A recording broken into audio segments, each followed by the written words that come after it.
40 tiger sharks on one dive just surrounding us, which was crazy. And I pretty much got thrown in the deep end. The more time I spent in the water with them, the more comfortable I felt.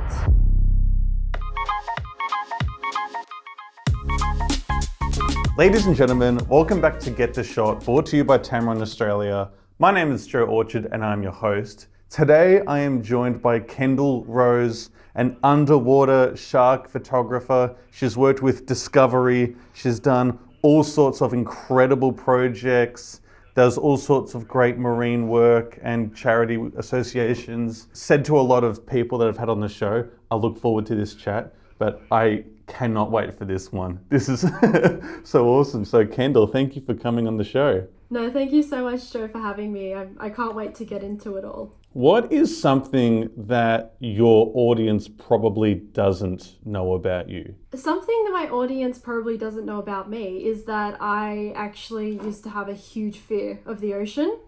You wouldn't think that now, but growing up, I was in nippers and surf lifesaving. So grew up, doing board training and whatnot, and had an incident where I was dumped pretty badly by a wave, and it just, instilled this really horrific fear of the ocean into my brain.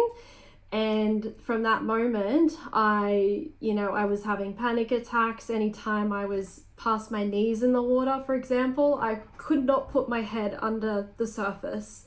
And it wasn't until I got into surfing again that I basically gave myself gradual exposure therapy to get myself back in there.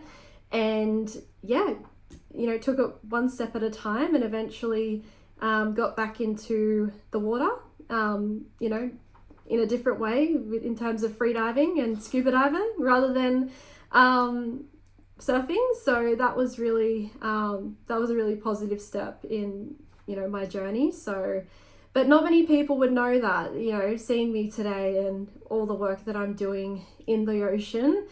You wouldn't really know that. That's incredible. And it's interesting you mentioned that, because that segues into how you got into your career. I read that you were just meant to be going surfing with your partner and there was no waves, so you went for a snorkel instead. Am I getting that right? Yeah, so we went up to a local beach and we were supposed to be going surfing, you're correct. And there were no waves, it was flat as anything. And we'd made the hour and a half journey up north, so we were, what else can we do? Remembered I had a really cheap $5 snorkel pack in my car and got that out, and remembered that my friend at the time, she told me, she was a marine biologist, and she told me that it was a really good spot to go snorkeling because you can see rays and turtles and everything. I wasn't even thinking about sharks at this point. And, I thought, what have I got to lose, really? Like, it's so flat, there's no waves, there's no way I'm gonna, fear this. So got myself in and ended up actually encountering my first shark, which was a tiger shark. And I had no idea that, how rare that was to encounter that species of shark until, later down the track when I started working with them, that it was, almost foreshadowing my journey. So yeah, I almost did a full circle moment when I started to work with them again. So how did it go from the journey from just snorkeling around with your friend to what you're doing now? Because that seems like a major transition. And when did photography get involved? So it was actually in that moment when I encountered the shark that, it was really, it wasn't like anything that I had been taught to feel in a moment like that. So it was quite peaceful. The shark swam up to me, it swam past. I was more, intrigued by its presence than it was intrigued by mine.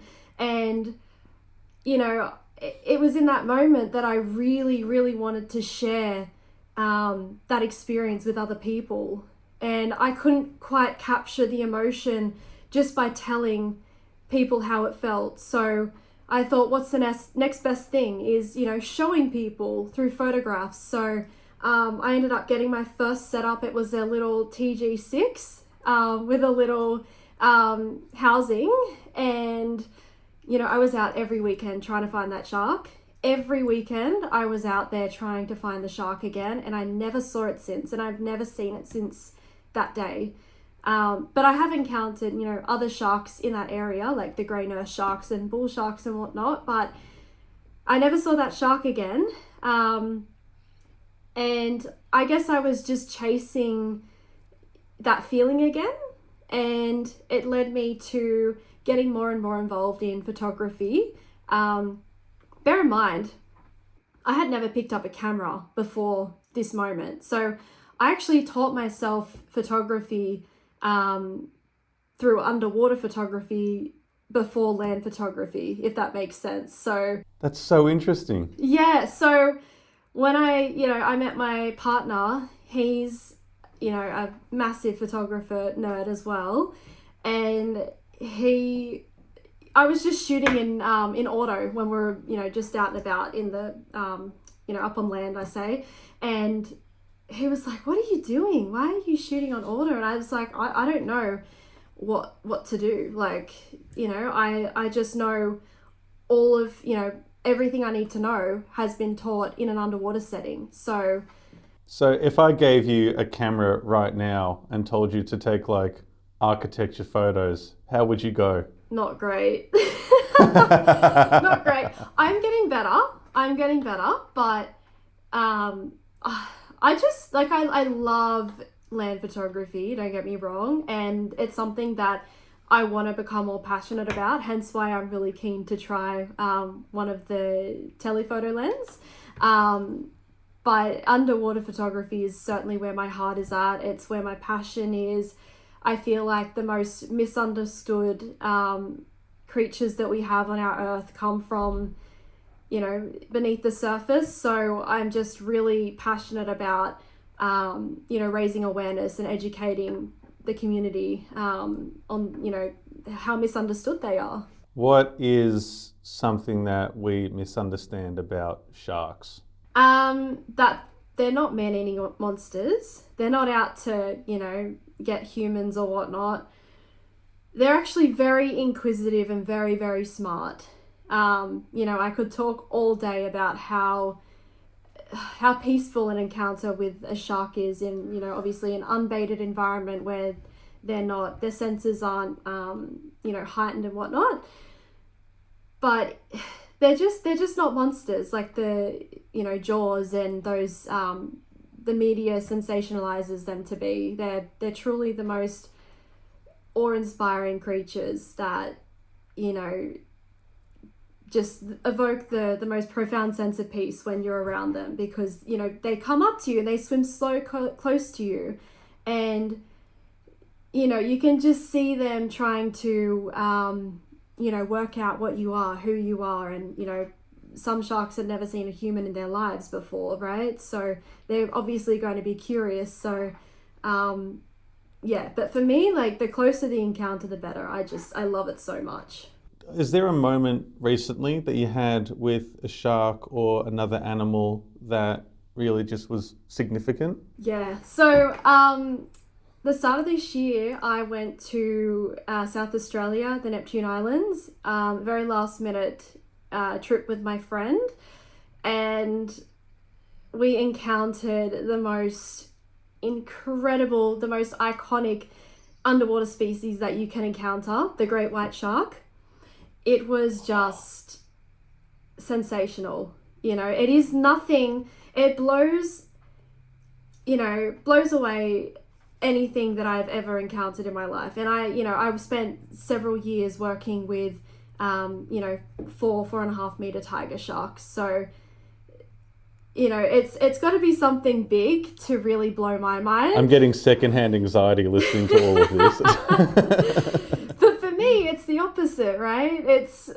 For me, it brings me peace. I feel like there's a saying that we'll run to the ocean when we feel like we're drowning on land, and that is the complete picture for me. And it's, I'm running to the ocean where there are sharks. not just the ocean. That's where I feel that's where I get my peace and my sanity from. So, but yeah, these sharks, they were just, 5 to 6 meters, huge animals up close. It was cage diving, so we didn't get out of the cage. And to be honest, I was quite happy being in the cage because they were, as I mentioned, just massive animals. And just the most awe-inspiring experience I've ever had in the water, really. And I can't wait to go back 3 times next year, actually, to capture them. So I'm very excited. I've always wanted to do the cage and see sharks and stuff like that. My whole family does scuba diving, so anytime we do a family trip, we try and go to some type of scuba location. Yep. And I'm the only one who's interested in doing the cage thing. But for me, it's actually confronting a fear. Oh, okay. Of some kind. I must be honest, I'm a bit more on the scared side when it comes to the sharks. And I'm not surprised considering, how our media reports on the shark, especially the sharks incidents that we've been having recently.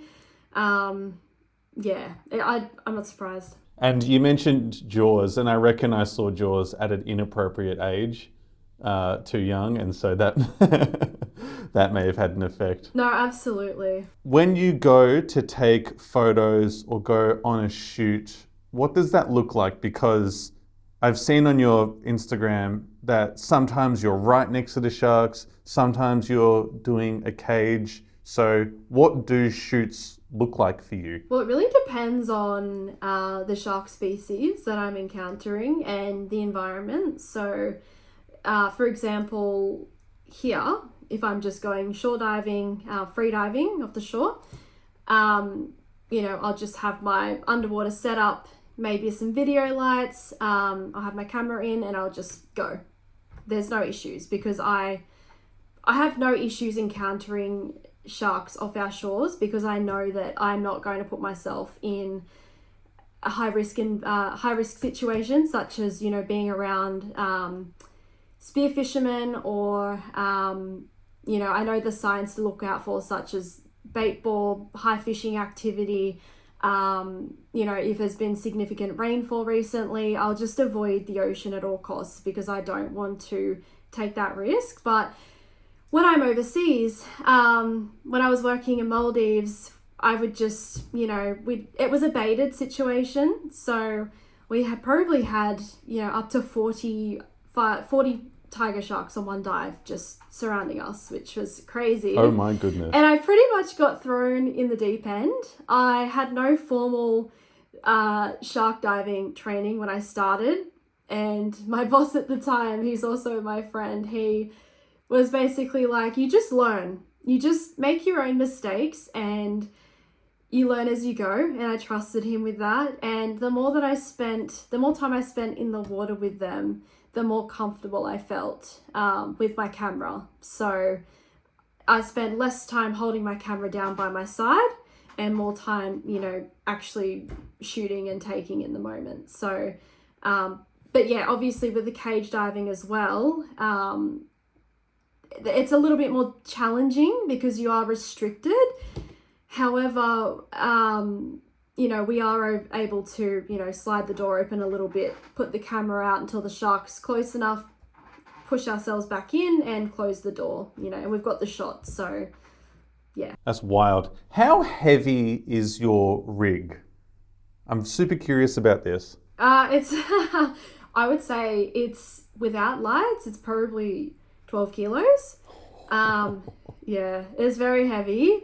But with lights, it could be, up to 15 kilos. It's not fun to lug around, but I definitely have strong arms. Yes, I was going to say, it must be quite physically demanding. Very.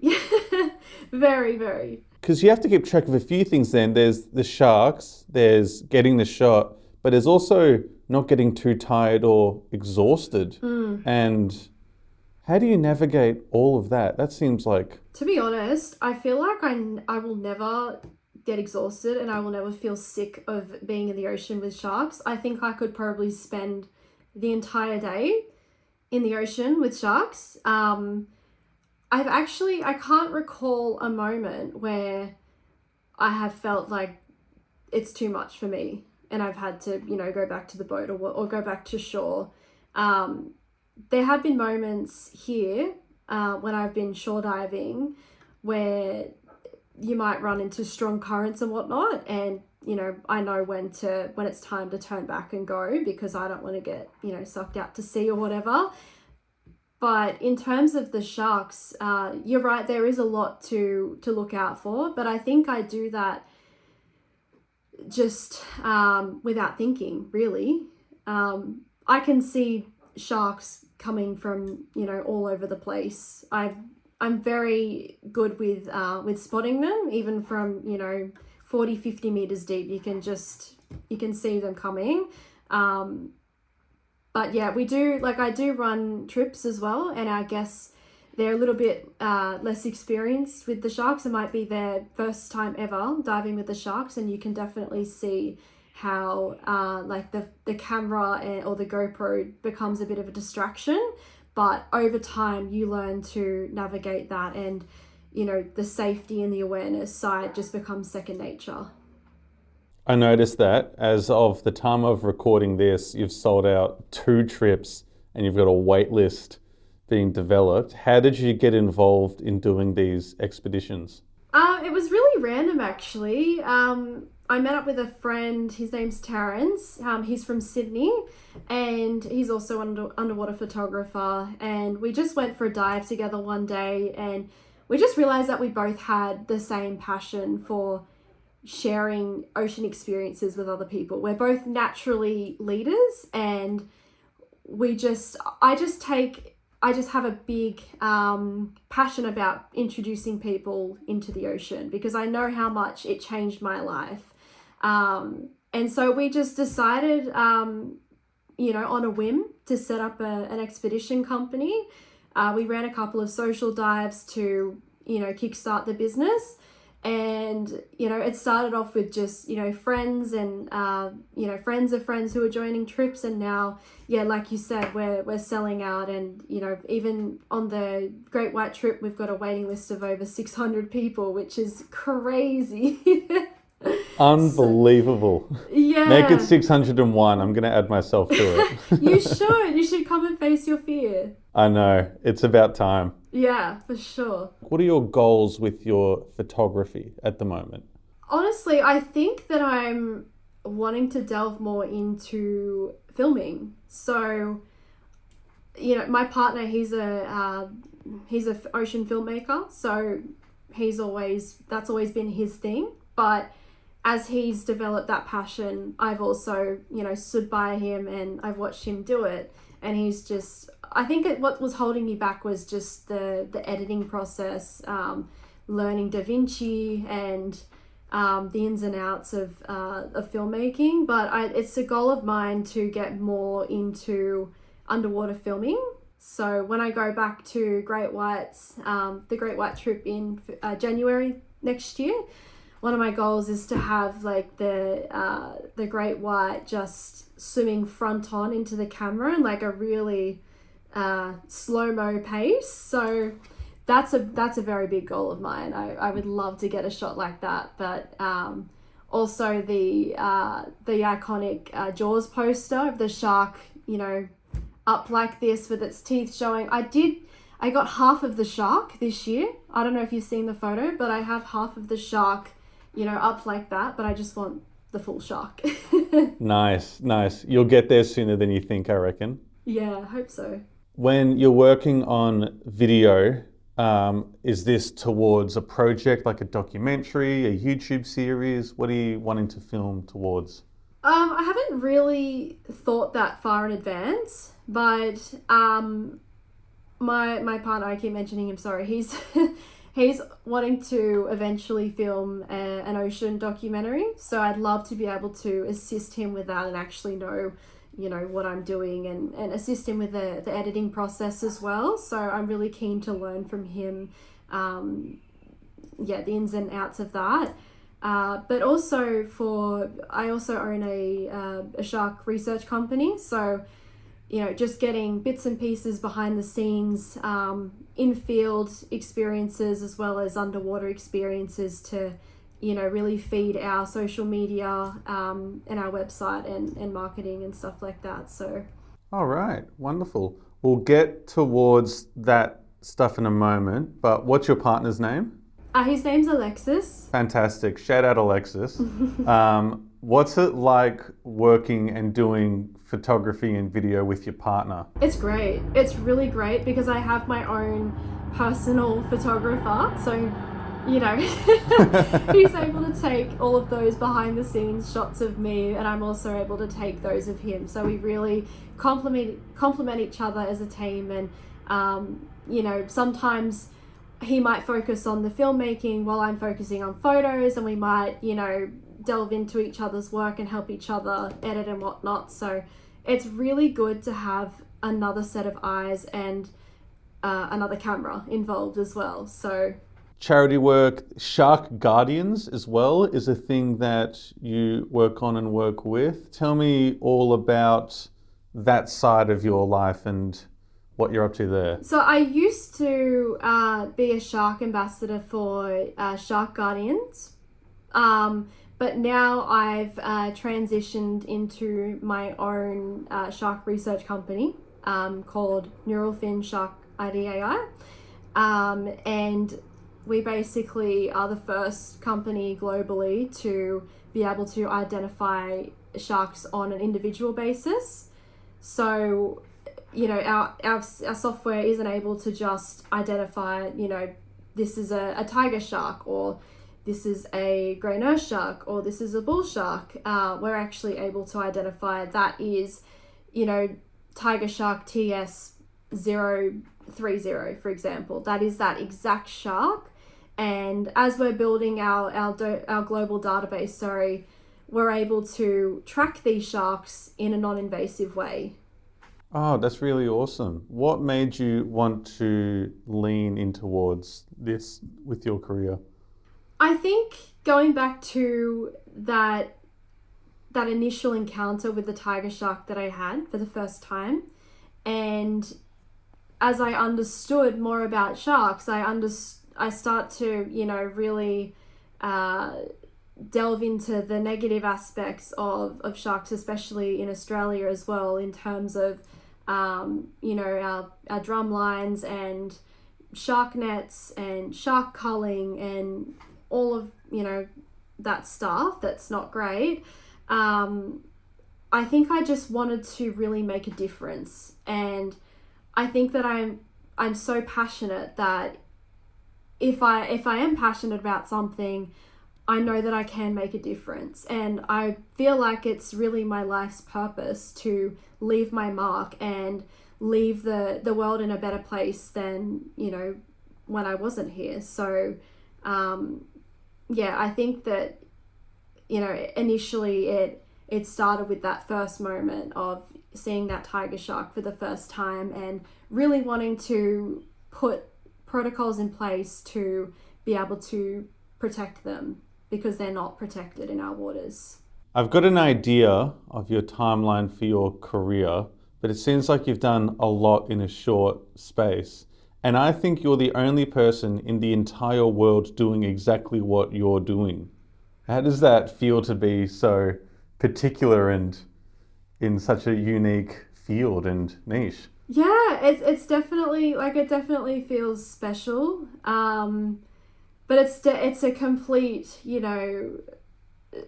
completely different to what I grew up doing, right? So another thing that people might not know about me is that I have a psychology degree. Okay. So I started, I started out my adult years as a therapist, and I think because I've always had a lot of empathy for not only other people but animals as well. I think, my passion is more so focused on animals and, the creatures that aren't able to speak up for themselves. I just want to be that voice for them. So sharks are the main part of your brand. Are there any other animals, aqualife, that sort of calls to you? That's a good question, actually. That's very hard. I've seen you do turtles a few times, and I think I saw whales at one point as well, and seals. I love every animal, but I think that sharks really have that special place in my heart because they are just so misunderstood and they're just so fascinating. And I feel like a lot of people aren't able to understand them the way that people like myself can. And I think once you start to actually recognize patterns in behavior and you know, really interacting with these sharks, that you just become addicted to it and everything else just becomes secondary to it. But I do I love turtles and I love seals and dolphins and whales, but I think I'll always be a shark girl at heart. You mentioned earlier that your co-founder on the tour business is also an underwater photographer. Yes. And just as something that I have no idea about, how big is the underwater photography community in Australia and or your area? Since I've started, it's exploded, really. I think it's been a bit of a domino effect. I think that the more people that you know, are being introduced into the underwater world, it's like I said before, it's like an addiction. You become hooked on it, and you want to then bring all of your friends into it, and then they want to bring all of their friends into it. And you know, I think it's just fantastic because the more people that feel connected to the ocean and are able to capture it in their own special way, the more that people are going to want to protect that because it means so much to them. You operate in, I've been trying to figure out a way to describe this, but a hyper niche field where there aren't too many jobs or anything like that for it. What advice would you have to our audience who may be emerging in their niche field and wanting to work in something specific? What advice would you have to them to continue and keep going? I would say to take every opportunity that comes your way. Be a yes person and really, you know, it's something that you really, really need to put a lot of time and energy into. If it means moving away from your hometown or your country, you know, you've got to do it, really. You can't just stay within your comfort zone. You've got to make new connections. You've got to meet new people and you've got to keep learning. It's always good to stay humble and, you know, not have a big ego or anything like that, because, you know, it will do the opposite. But I think the number one thing that I learned was that the more opportunities that I said yes to, the more connections that I made, and the further I went into my journey. Is there any location globally that you just want to take photos and video in, or is there more of an animal that you sort of want to particularly see? I would love to dive with orcas. I think that would just be sensational because, you know, they really are the top apex predator of the ocean. But whether that's in Norway where it's freezing cold, or, you know, in Mexico where it's, you know, quite regulated and it's not, you know, it's not guaranteed. I'm not sure which I would rather. So for now, it's a hard question because, yeah, like I have seen so much that I'm just so grateful to have seen, and I've ticked so much off my bucket list that there's not a lot really left for me. But I would love to see orcas for sure. Is there a type of photo that you're looking to get? And I'll mention the fact that at least by the time this is released, you would have had your hands on our Tamron 150 to 500. So you want to get something a bit closer in some settings. But is there a type of photo you're looking to get? Yeah, so at the moment in Australia, we're on our annual humpback whale migration, And something I really, really want to capture is the whales breaching out of the water. Nice. So, we've flown the drones and whatnot, and my partner and I, Alexis and I, sorry, we both have a drone together, but while he's off flying the drone and getting the aerial shots, I'd love to just, be on land taking the super close-up shots of the whales. So, yeah, that's something that I'm really wanting to do. I'm hoping that in the timeline of recording this and releasing it, we'll have B-roll over the top of you explaining that with the exact photos that That you're would be talking about. fantastic, yeah. Have the drone ever been hit by a water spout or anything like that? Do you run that risk or? No. We very much adhere to the rules and the regulations. So we're at least 60 meters high, but we've got the DJI Mavic 4 Pro. So we've got like the 6x zoom, and it is so crisp that you wouldn't even know that we're so high in the air. But Do you remember like 10, 15 years ago where drones were like ridiculously expensive and crap? Like yeah, and they were just ridiculous. Then they looked shocking. Yeah, they were so goofy. They had the weird like 3D printed looking cases and stuff like that. I did interrupt you there. I'm so sorry. No, you're fine. I think where I was going with that was when we are, flying the drone and, we are in that 6x zoom. It does become quite scary because it looks like the spout is going to hit you or the whale is going to hit you, but you're actually further away than you see on the screen. You just have to remember that. Well, Kendall, the way we like to wrap up the podcast is that the previous guest leaves a question for you. They don't really know who you are and you don't know who they are. And the question for you today is, what's the biggest print you've ever done? And what was your reaction to seeing that print? So I did send a file to a guy in Russia who bought 2 of my images, but he just wanted to have it printed out himself because he wanted it on like a glass print. And he did send me some proud photographs after, but he got an A2 print, which was pretty big. Wow. It was of like a horizontal print of one of my high contrast to great white images and a vertical print of the fronton of the great white shark as well. And when he sent me photos of the prints, I was just like, wow, it just looks sensational. And being the glass as well, it really inspired me to, maybe start printing on glass myself or having the glass overlay. So have you worked with or have you done many prints of your photos?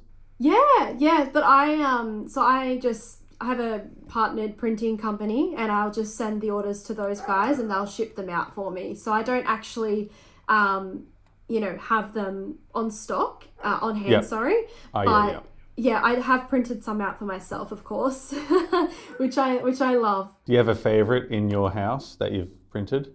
Well, that's super cool. And like I've said, when you contacted us, I became a fan right away. I think what you're up to is wonderful and it's really exciting and cool. And I can't wait for you to keep shooting, get more video out there and work on all of these wonderful projects. No, thank you so much. No, well, thank you for coming on the show. I think a lot of people hopefully learned something really interesting from a underwater shark photographer. Like, no one at school thinks, I want to grow up and become that. Who knew, really? Yeah. But Kendall, thank you so much for coming on. And if you guys want to find out what she asks next week's guests, tune in to find out. But thank you for watching. Take care. Thank you. Thanks for having me.